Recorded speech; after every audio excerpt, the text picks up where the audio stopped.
Hey, Hockey World. It is Tuesday, September 9th, 2014. I'm Michael Agello. I'm Josh Rimmer. And I'm Eklund, and you're watching the Hockey Buzzcast on HockeyBuzz.com, and we are really lucky and blessed today to have a really fun guest and a great guy who, despite him scoring 2 goals against the Flyers in the Winter Classic, I still welcome anytime. Michael Rupp, how are you? I'm doing well, thank you. Thanks for having me on. Oh, sure, anytime. So we were talking a little bit before the show, and I had to get into this. Just not a Flyers fan. See, I grew up in a Flyers world, so it's a tough one. But for you, I guess you played in a couple of situations that weren't really Flyers friendly. Yeah, I mean, the teams that I've played for have been, I guess, anti-Flyers from day one, and I would say.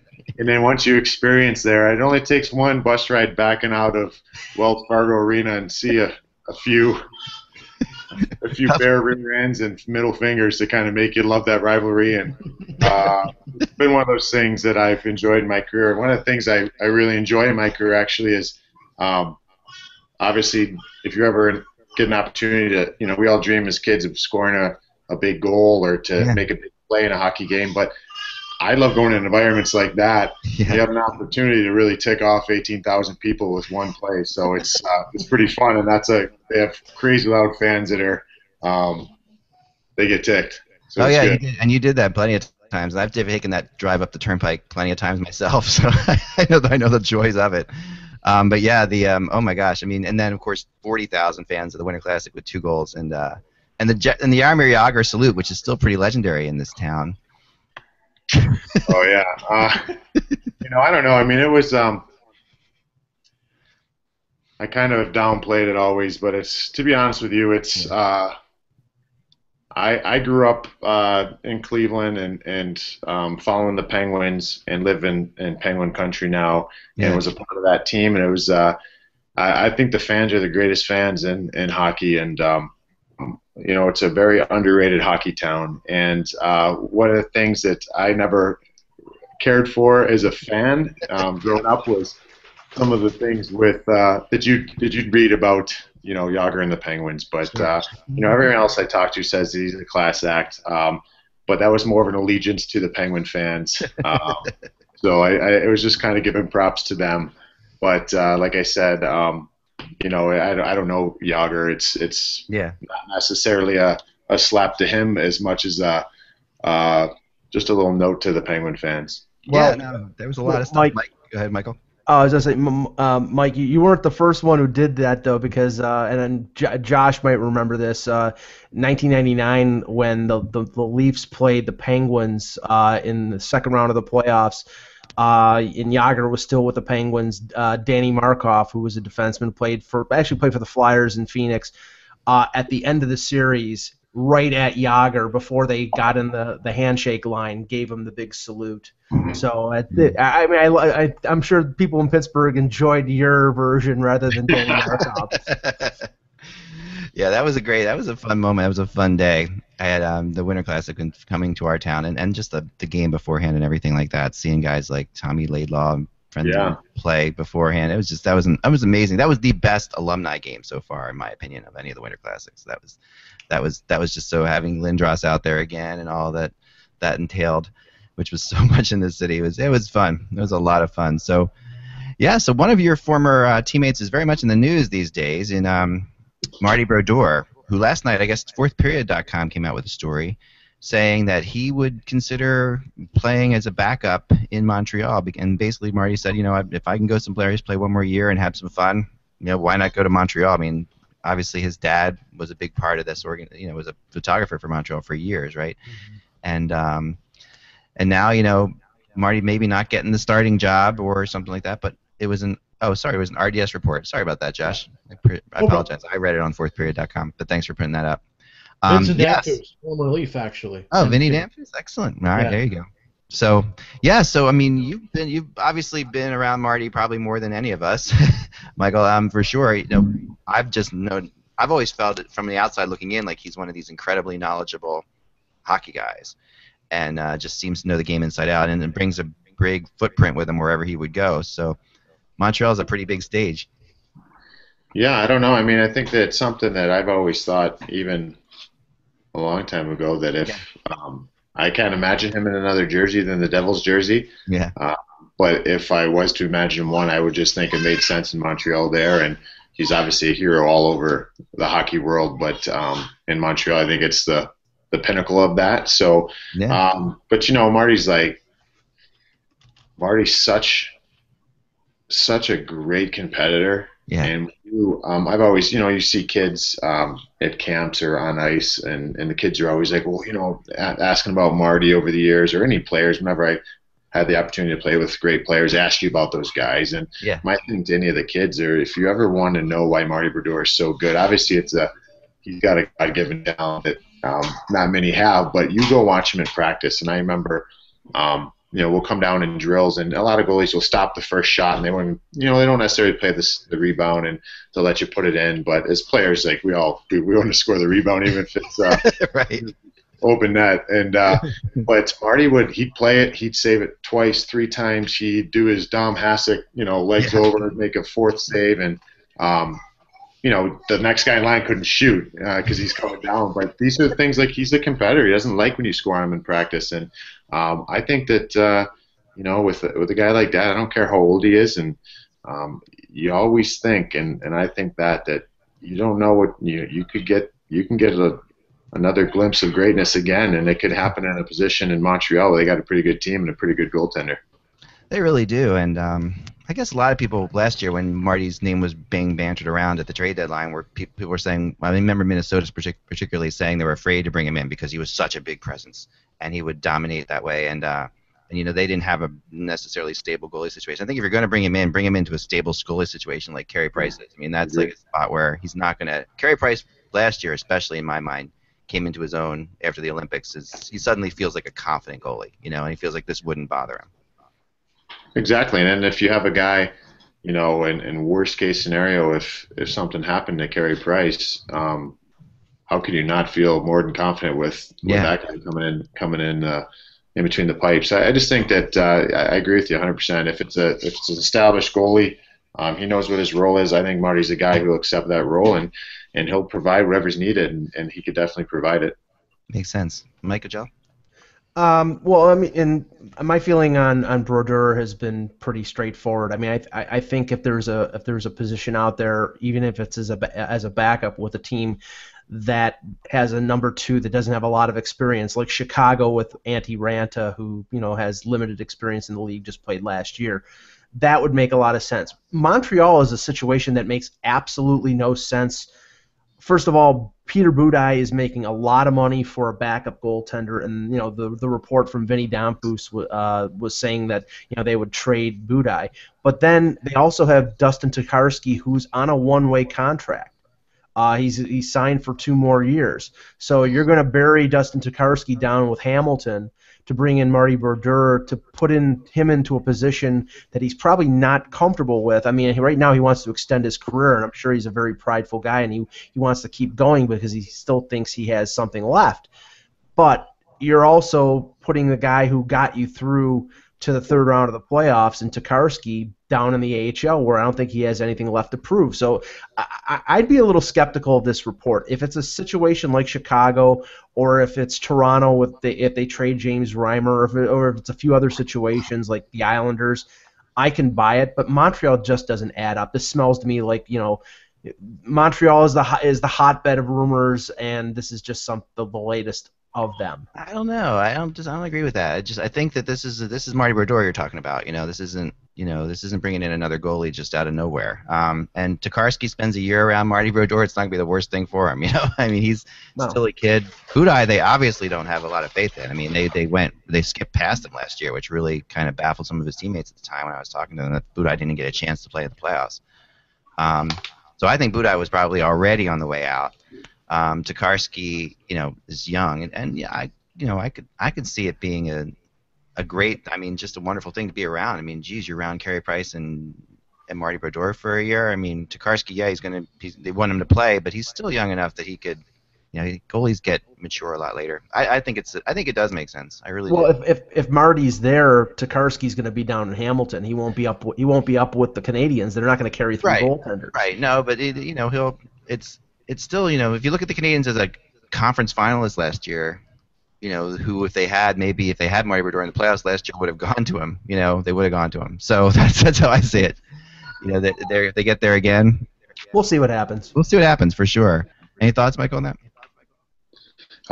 Yeah, I mean, I think in theory it makes a lot of sense as far as just how neat it would be for Marty to go and win in Montreal. But like you guys are saying, there's a lot of moving parts in there, and Montreal is a place where we hear a lot of different things out of there. So who knows? I mean, it's something that I like to see play out and see what happens. I think the guy, like you said, he wants to prove, and he's a guy who has a lot of pride and wants to go out there. So we'll see what happens. Yeah. Now another place you played, actually, you're kind of picked a good day to be on, is Columbus, right? You were a Blue Jacket for a brief spell. Picked a good day to be on, or I've just been on so many darn teams. No, maybe that's it.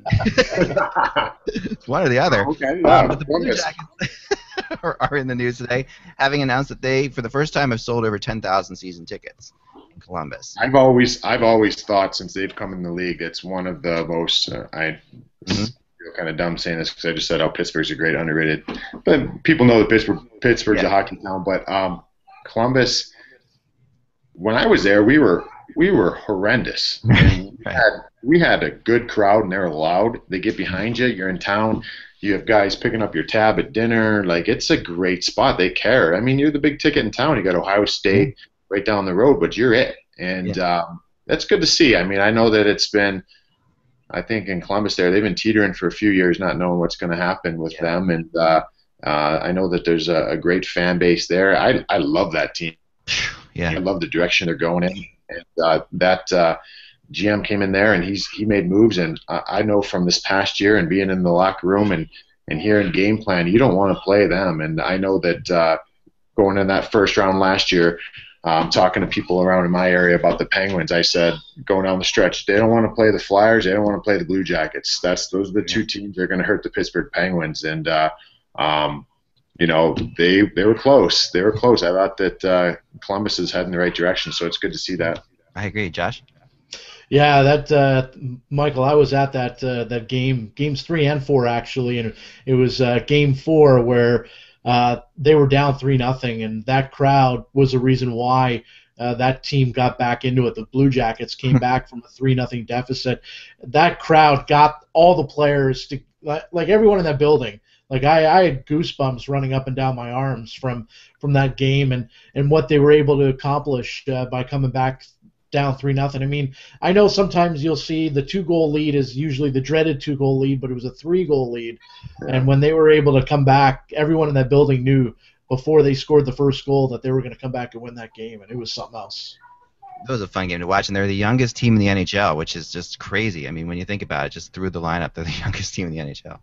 And they are a lot of people. They're kind of like the in pick right now for the Metro division, as far as the team that could win that division, and with good reason. I mean, they have the right pieces. They have guys that are coming to. And they made a good trade with Scott Hartnell, I think, for the Umberger Hartnell trade. I thought was a really good trade. They've got sandpaper throughout their lineup, even to their top guys. And I'm a huge Brandon Dubinsky fan. This guy can. I know he's had a rough couple of years, but this guy can play, and he could be the catalyst of your team going out there. He can do everything. He can hit, he can score, he can skate, he can drop the gloves and stick up for a teammate if he needs to do that. And they've got a few guys like that. And Scotty Hartnell, I think, is a great pickup. Although I haven't really cared for playing against him in Philly. I think he's going to be a great addition to their club. Yeah, it was a strange trade in Philly. He's such a popular player, and were it not for I can't remember his name, the color guy in Philly in Columbus. Josh, we just talked about him yesterday. Jody Shelley. Jody Shelley, yeah, Jody Shelley convinced Scotty to go there. He said, "Yeah, you got to come here." She's saying all the things you're saying. It's a great hockey town. It's a great, and it is a hard team to play against. I mean, there's no question.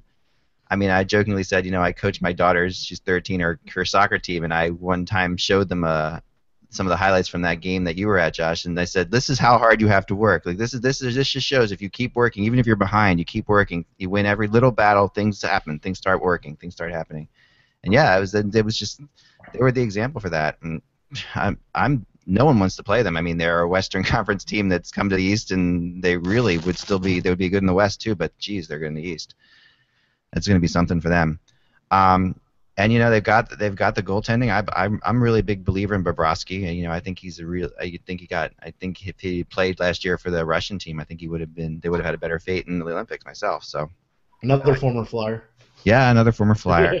But, Bob was he had a rough time here, but I never would have seen this coming. Like when he left, he was a guy who I never would have seen him turning into this.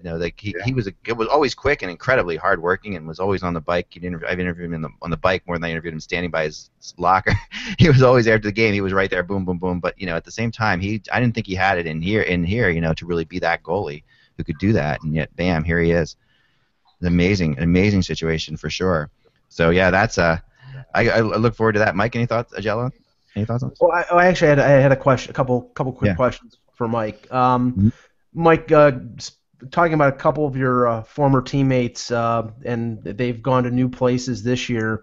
Wondering what kind of impact you think they're going to have. Ryan Callahan, Brian Boyle, and Anton Stralman are all now on Tampa Bay. And obviously Stamkos is coming back from the injuries that he had last year, and a lot of people are predicting Tampa to either be an Eastern Conference finalist or even go to the Stanley Cup Finals. What are your impressions on those guys and the effect that they will have in Tampa this year?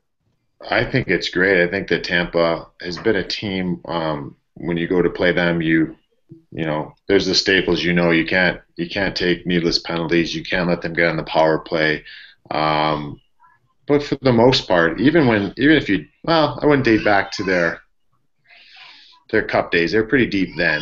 But even after that, I remember playing them in the playoffs a number of times in my career, and it was basically shut down a line and you're good to go. And when you add guys like that, Brian Boyle is he doesn't need to score me at 20 goals, 15 goals. I know he had the 20-goal season, and he's been kind of snake bitten since then, but he's an everything guy. He's your face-off guy. He's your 6'6", is a big man.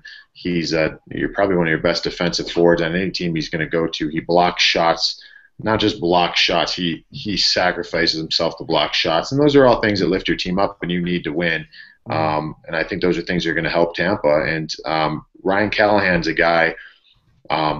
I've gotten in a few arguments with teammates, not arguments, but Ryan Callahan, to me, is a guy that you can get on your team. And the one thing with him, he's a little guy, but he plays big, and he sacrifices himself. So I hope that Ryan stays healthy. He's had some, a few little things here and there, but he's a guy that instantaneously you get on your team, and you could change the face to your team, and you could be a team that is a hardworking team. You watch him go out there, and he leads by example. And playing with him, he's one of the more shift-by-shift guys that can lift a team up that I've ever played with. And so even in and this is no knock to any other players, but I think in Minnesota, a Ryan Callahan. Yeah. I think we lost Mike. He may have frozen up. Frozen for a second there. We'll come back. I think he would help out in Minnesota too. I think that's where Mike would come back when you get back in. Mike, I appreciate that. That to me is no, I think it's a good. Look at a couple of these trades. I was thinking about these trades before we get Michael back. The Nash trade we just talked about. Like in a way, we talked about the player that's been very underrated. You guys out there? Oh, we got you back now. Yeah, sorry, we lost you. Got you back. Froze for a minute, but no big deal. Where was I left off at? No, that Ryan Callahan would be a good fit in Minnesota. That's what. Yeah, I just not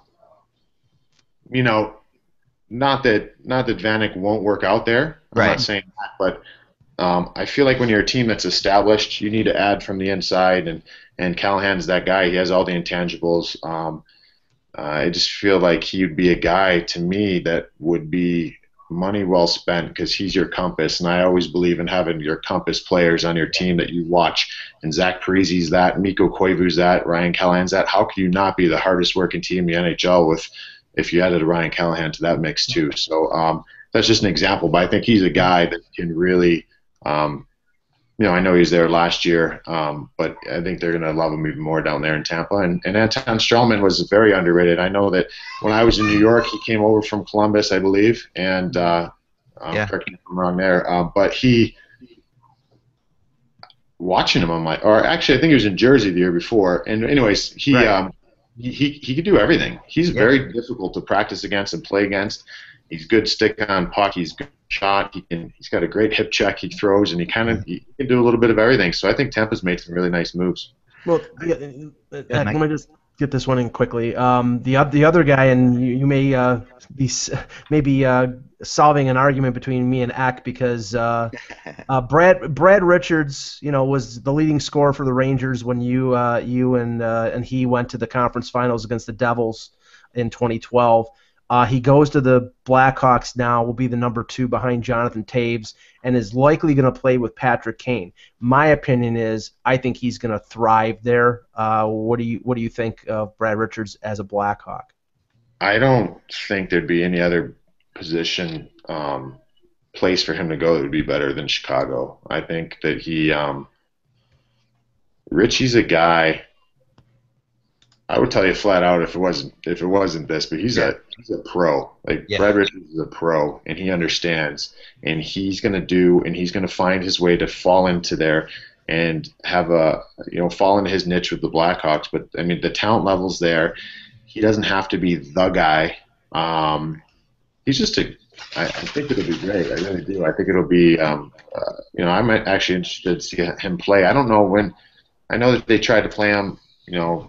They tried Rick Nash at one point. They tried different things, but Patrick Kane's a guy who will make others better too. So I think he'll make Brad better, and I think Brad has the opportunity to make him better also. So I think it'll be a good fit. Yeah, I have no question about his determination. I guess our bet is 50 points or less. I basically don't think he's a 50-point guy in Chicago, but I don't think he has to be necessarily. Mike, I think he gets over 50 points for sure. He stays healthy over 50 points. I mean, he's going to be on. I don't know what their power play is going to look like if he's on their second unit, but he's going to – I don't know. I feel like he's coming into a situation where he doesn't have to be anything more than what he is. And that's where, in New York, I felt like he came in and, he was there with John Tortorella, and he had to almost I felt like at times it was almost when guys would have a hard time with Torts would have to look at Richie, and Richie would have to be like, it's okay, he knows what he's doing, and I felt like he had a big microscope on him in New York, where he's going to Chicago and he can sneak under the radar, and next thing you know, he's got a goal and 3 assists in a game, and I wouldn't be surprised by that at all. I'd love to see it because I do like him as a guy, and really, is all the things you say are absolutely 100% correct in my meetings with him, is how classy he is, how professional he is, and just last year watching the finals with the Rangers, and it's interesting because the players that really impressed me last year, Poyat, who's now gone, Boyle, who's now gone. They were really the heart and soul of that Rangers team, and Stralman, was a good player. He was a solid defenseman, but those two guys really were the two guys that always seemed to pick it up when things needed to happen. And Rick Nash really just wasn't impressive, and Richards was more impressive than Nash, but there was just tons of debate throughout the whole press box about who they were going to buy out and going back and forth in all those different situations. So, I mean, you played on that Rangers team. Why do you think that Rangers team went as far as they did? When we went to you're talking last year or when I was on? Even last year, from when left over from where they are, from when you were there a couple years later. I mean, it's a talented group, and anytime you have Henrik Lundqvist in front of you, you've got a pretty good shot of winning hockey games. I don't know. They you know how it is. It's like in baseball, the wild card teams are the teams that usually go and win the World Series or get to the World Series, and I feel like the Rangers hit it at the right time. And I've been on so many teams where you're dominant all year long until the last 5, 10 games, and you kind of go in the tank, and then you struggle in the playoffs. And they didn't. They found a way to hit stride, and they're playing a good brand of hockey. And like you said, it's all about NHL is about your.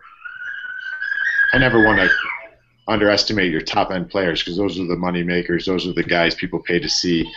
But in the playoffs, I feel like those guys cancel each other out, and it's about your depth, your interior players, your third, fourth liners, your fifth and sixth defensemen, and that proved it to happen there in New York, and you had guys stepping up in big ways.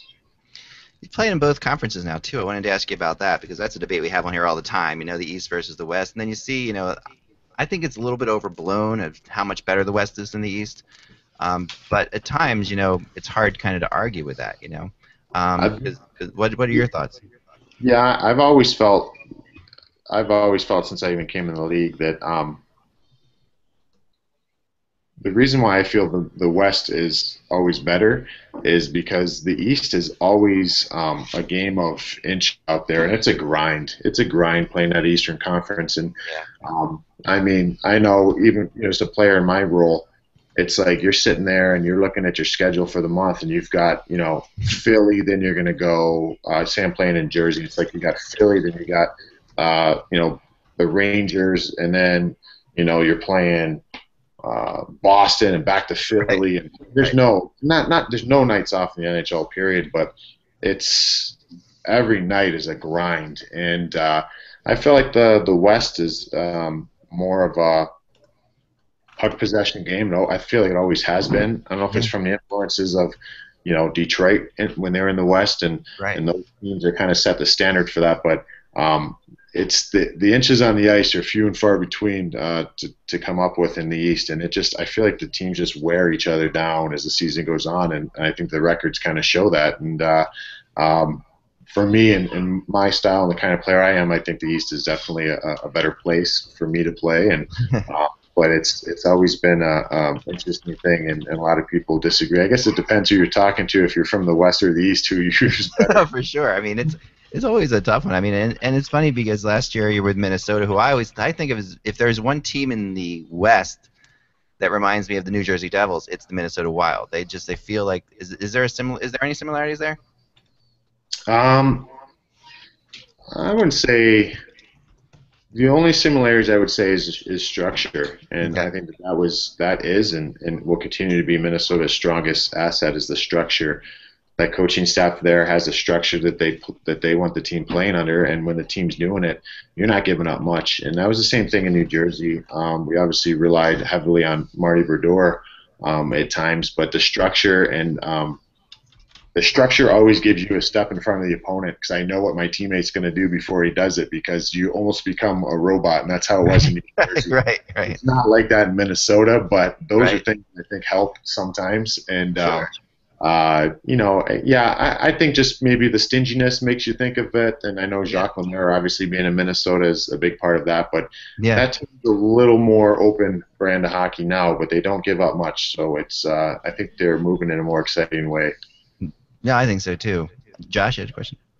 Yes, Michael, back in the early 90s, I guess mid-90s, the Penguins had two of the best players in the game in Jágr and Lemieux. And once again in Pittsburgh, they have two of arguably the two of the best players again in the league in Malkin and Crosby. What was it like playing with Gino and Crosby in Pittsburgh? And, a lot of people will bash these guys all the time, but from what I'm told, these guys are, loved in the locker room and probably one of the biggest.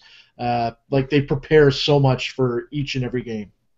Yeah, I know. I know that there's a lot of people that are, over his career have always said that Sid's a baby and maybe, some of his reactions on the ice and whatever. But honestly, he's one of the best teammates I've ever played with, and he's a guy that obviously cares. He's the real deal. He's a guy that he understands what he means to the Pittsburgh Penguins. He understands what he means to the game. He carries himself in a certain way. He's the real deal, and he was a blast to play with. Malkin as well. Gino's one of the more witty guys.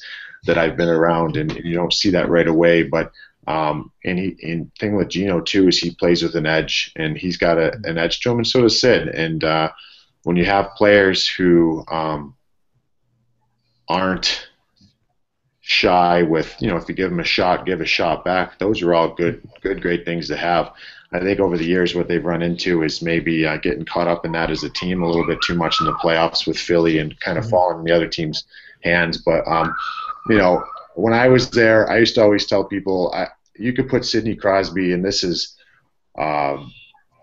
I'm a perfect candidate for that too. You put Sidney Crosby with anybody, and he makes every single player better. And there's always this hype about when's Malkin or when's Crosby going to get their winger or this and that. That's the great thing of that team is they don't need it because they have a player that makes every single guy better. And they're just competitors, and they're once in a lifetime players. So things are good there in Pittsburgh. Well, it's funny. I hate him in Philly, but the whole thing of it is he would be a perfect Flyer. He would be an absolute. They would love him here in the biggest way if were he a Flyer. I mean, I always think of Sidney as like one of the best grinders of all time. He feels like he's like a great forward checker, and he does things that a lot of players with his skill level never really do, and that impresses me to no end. And it impresses a lot of Flyer players who are actually, who are friends with Sidney off the ice, and will be the first to tell you, Giroux, despite what people have heard or want to believe about the Olympics, Giroux and Crosby actually do get along. And Danny Briere used to just talk nothing but praise about, Sidney Crosby, about how unbelievable and a hard worker he is, and a lot of that crying and stuff like that. I mean, that goes back to Gretzky, right? I mean, that's been happening. Mario would get any great player is going to get pulled down a lot. Yeah, I mean, and you're in the locker room. I've been on the other side when a whole game plan is basically shut this guy down. Yeah, you're telling that from the guys you're playing against them, all the way to the fourth line guys who aren't necessarily getting out there to play against them, but we're going to let Sidney Crosby know we're there too, and we don't want him doing anything tonight as well. And you get guys in your ear, you get this, you get shots after whistle. Like, it's a non-stop thing. And I've always been a huge fan of Michael Jordan and the Bulls back in the day, and yeah, he went to the foul line more than anybody else, and you can be like, how is that he took abuse, and Sid does as well. And I always think that he's very classy and everything that he does, and he again is a true pro as well. Josh? I was always a big Crosby fan, but I became an even bigger Crosby fan when I saw last year, obviously, Marty St. Louie lost his mom, but they showed on Hockey Night in Canada before the game, Marty St. Louie on the bike, and Crosby made a point to walk over to the New York Rangers dressing room and go and talk to Marty, give his condolences, shake his hand. I thought that was the coolest thing ever. It just shows, how good of a guy he really is, and I just like him even more than I did before. Yeah, he's just I think my first take on him when I went to Pittsburgh is he's just real. I mean, yeah, I agree. He loves to do fun things like a young guy his age like to do. Like, there's times on the road where the guys go and go-karting or they'll go play mini golf, and it's pretty competitive. But these are he's a real guy. Like, he's not prime time, and he doesn't have to go and look a certain way and go to these certain events. Like, that's not him, and that's one of the things I think that kind of draws other teammates closer to him. Oh yeah. And yet, with the media, from Mark's perspective, he's always had a really good sense of the media. And I mean, I was there for his first game in the NHL, and I was in the locker room, and just from that point, even from his very first NHL game, you knew this was a kid who understood his place in the game, understood that he was important, understood that he was going to have to deal with lots of media all the time, didn't have a problem with it, was just perfectly polite about it, and I've never seen him give a bad answer to a question. He's there for, and he must get so unbelievably sick of answering questions. But he understands his part in the game, which when you have stars like that in the NHL, that just helps the league so much. Yeah, for sure. All right, so Zdeno Chara, speaking of stars, is apparently able to grip his stick again, which is good news. He had some injuries going on there, and good news for for Bruins fans at least. um, Not good news for Leaf fans. Not good news for Leaf fans, but yeah, I mean, Zane is amazing. I mean, when you think about this, he's older than I thought he was too. I mean, I know I saw him play. It's the funny thing. Why the kind of perspective for me with Chara's age is that the first time I saw him play, I was sitting in the first level of the Spectrum, and he was playing on the Islanders in a preseason game. So yeah, okay, but he's just. I mean, what's a guy like this like? I mean, we'll never get a chance to play against him, Michael. I mean, what's it like to play against a Chara? I met Z as a draft pick. I was a draft pick for the Islanders, and that's when Z was breaking in. And I got flown in at the end of my junior season to get put on like the workout program for the summer, and I kind of got to hang out with some of the guys there. I remember meeting him and how big he was, and but he was so polite, and I've actually. I wouldn't go as far as say we're buddies, but we always talking on the ice. And he's actually my son's favorite player, and he got to meet him last year in Minnesota. And he was just went out of his way to make my son feel good, and it was pretty neat. It's pretty neat to see a big guy like that who you see play a certain way and is perceived to be a certain way, but just to be a classy guy. And I remember one time too when we were after. We were going into it was when I was in Pittsburgh. We were going into Boston, and it was after the Matt Cook Savard issue there, and it was a pretty hostile environment. And I remember Chara lining up with me and asked me to fight, and it was the most polite fight I've ever gotten in my life. And I was kind of like taken aback, like, well, yes, I would love to fight you right now. As a matter of fact, thank you. And I soon came to regret accepting his invitation, but I was just kind of like, wow, that guy was really nice. So I think that again, he's a guy that's good for the game. He knows he's just a good guy, and you can't have too many of those guys around. I love that. That's awesome. That's just, yeah, I mean, I've got the same impression. I'm glad he's healthy. We need to keep him around in the game. He's one of those players you want to keep going. Finally, Terry Pegula, everyone's favorite Buffalo Sabres owner, or the only owner of Buffalo Sabres, I guess, at this point, has been given permission by the NHL and has apparently gotten pretty close. Mike, you're in Buffalo there, Ogella, so what's going on? It looks like he's going to own the Buffalo Bills and keep the Bills.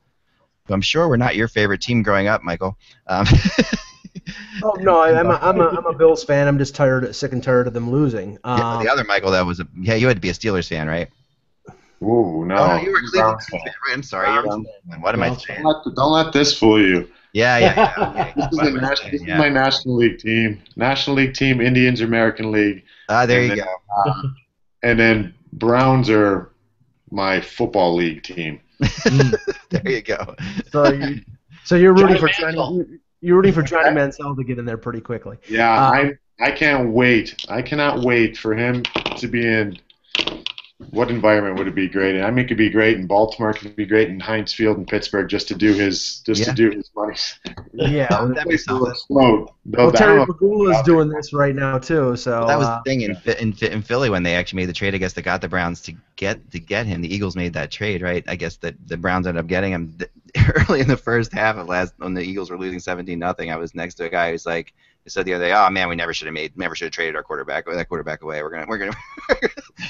We're turned around pretty quick, but anyway, so the Bills are staying in Buffalo, Mike. Well, yeah, there were three candidates. Donald Trump was never really in it. The whole Bon Jovi MLS&E thing was, I think, a little bit of a shell game. I talked to some people over the weekend, and they seem to think that the Toronto bid was essentially in there to increase the offer, so the Ralph Wilson, who was who passed away, his family could get a little more money out of Pegula. But yeah, I mean, people in Buffalo are ecstatic right now because now the Bills are staying, the Sabres are staying. Pegula's family is somebody who, 30, 40 years down the line, they probably will keep this team rather than the Wilson family who didn't have any interest in keeping ownership. His wife, his daughter are very into the teams that he owns, and there's good people, and they're at the center of the revitalization of downtown Buffalo. So a lot of people in Buffalo right now are very happy, and I think they'll be happier with the Sabres at the end of the year when they finish 30th overall and draft Connor McDavid first overall in the draft. Anything's possible. So, Rams, you have anything else for us today? No, it's been kind of quiet. I haven't seen really any hockey news hit the wire today, so it's been quite quiet, actually. Awesome. Well, again, I want to thank Michael Rupp for joining us today, Michael. All right. Thanks a lot for having me on. Sure. We'd love to have you back sometime. Rupp, at Rupper17 on Twitter, right? Yes, that's it. Yeah. Make sure you give Michael a follow there. We'll tweet it out as well. But, yeah, it was great. And we'll talk to you soon. Remember, without the buzz, it's just hockey, guys. See you then.